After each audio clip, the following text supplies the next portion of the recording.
Direction l'Arabie Saoudite à présent. Le pays est en pleine mutation, notamment concernant le droit des femmes. Depuis peu, elles ont l'autorisation de conduire. Le pays reste toutefois très loin dans les classements internationaux qui mesurent l'égalité des genres. Alors la vie des femmes sur place est-elle réellement en train de changer? Nos envoyés spéciaux sont allés à leur rencontre. Une immersion rare dans un pays encore difficile d'accès pour les journalistes. Dossier signé Jérémy Dessal et Eric Destiné. Sur cette autoroute de la banlieue de Riyad, nous assistons à une scène inimaginable il y a encore quelques semaines. Amina, 30 ans, conduit aujourd'hui elle-même sa voiture pour se rendre au travail. L'intimité de l'habitacle est devenue son espace de liberté. C'est quelque chose d'énorme aujourd'hui de choisir ma musique et de conduire moi-même, de tracer ma voie avec ma propre musique. C'est incroyable, c'est énorme. L'Arabie Saoudite était le seul pays au monde à considérer les femmes au volant comme hors la loi. Cette interdiction de conduire a été levée il y a 3 mois. Amina applaudit, mais elle rêve désormais d'une liberté totale. Nous espérons plus de droits, notamment en ce qui concerne la tutelle masculine.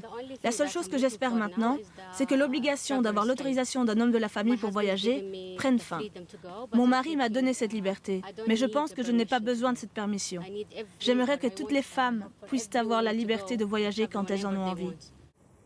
Voyager, bouger, le rêve de centaines de Saoudiennes qui franchissent chaque jour les portes de cette école de conduite, la seule de la capitale réservée aux femmes.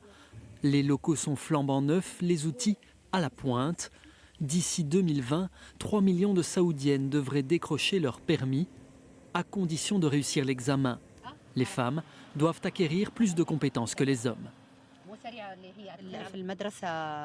Dans notre école, on apprend aux femmes les règles de la manière la plus correcte. Dans les écoles pour hommes, ils ne donnent que de simples règles. Allez à gauche, allez à droite. Et vous avez votre permis. Ici, dans notre école, on veut s'assurer que les femmes comprennent les règles. Donc on leur apprend les 16 compétences nécessaires pour conduire, et cela de la meilleure des manières. Il faudra donc encore du temps pour voir les femmes et les hommes avoir les mêmes droits en Arabie Saoudite. Mais petit à petit, le mur se fend. Les femmes sont aujourd'hui encouragées à travailler sans l'autorisation d'un homme. Dans les allées de ce centre commercial, nous croisons Lamia et son amie. Lamia est avocate, un métier qui se conjugue aujourd'hui au féminin. En tant que femme avocate, un grand changement, c'est que moi, je suis admise au tribunal pour représenter mes clients. Il y a 3 ou 4 ans, les femmes n'étaient pas autorisées à être à l'intérieur de la salle d'audience. Les juges doivent s'adapter à ça. Ils ont l'habitude de voir uniquement des hommes au tribunal. Ils n'ont pas l'habitude de voir une femme faire appel lors d'un procès, par exemple. Maintenant, comme les femmes sont admises, ils ont besoin de temps pour s'adapter. Ici, les femmes occupent désormais des postes de sécurité et dirigent des boutiques, impensables il y a encore quelques mois. Une certaine forme de mixité s'improvise aussi doucement, dans ce magasin de lingerie féminine par exemple. Les standards et les mentalités avant étaient différents. Par exemple, avant, cela aurait été très surprenant de voir un homme dans un magasin comme celui-ci. Mais aujourd'hui, les mentalités ont changé et les hommes peuvent entrer ici sans être dévisagés. Cela devient quelque chose de normal. Pendant notre tournage, un membre du ministère saoudien des médias était présent. C'est l'homme au t-shirt vert. Sans lui, pas d'autorisation de filmer.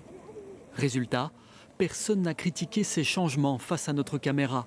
Les Saoudiens les plus conservateurs sont restés discrets et pour cause, cette ouverture aux femmes est encouragée par les autorités du pays. En Arabie Saoudite, beaucoup d'emplois sont aujourd'hui occupés par des étrangers, faute de main-d'œuvre locale. Ouvrir les portes de la vie sociale et professionnelle aux femmes, c'est aussi mettre plus de Saoudiennes au travail et permettre aux ménages d'avoir un deuxième salaire.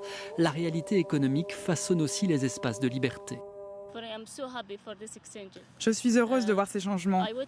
J'attends cela depuis des années, peut-être 5 ans maintenant, parce que nous sommes une nouvelle génération. Nous sommes si enthousiastes de vivre, de profiter de la vie. Depuis quelques mois, derrière les abayas, la société saoudienne se transforme doucement. On parle d'une évolution, pas encore d'une révolution. Mais dans ce pays où 70% de la population a moins de 30 ans, il y a une jeunesse et des jeunes femmes. Et ces jeunes femmes, elles espèrent demain être les actrices de nouvelles réformes pour pouvoir, dans le futur, totalement prendre le contrôle de leur vie. Une image encore de ces affrontements cet après-midi en Catalogne entre la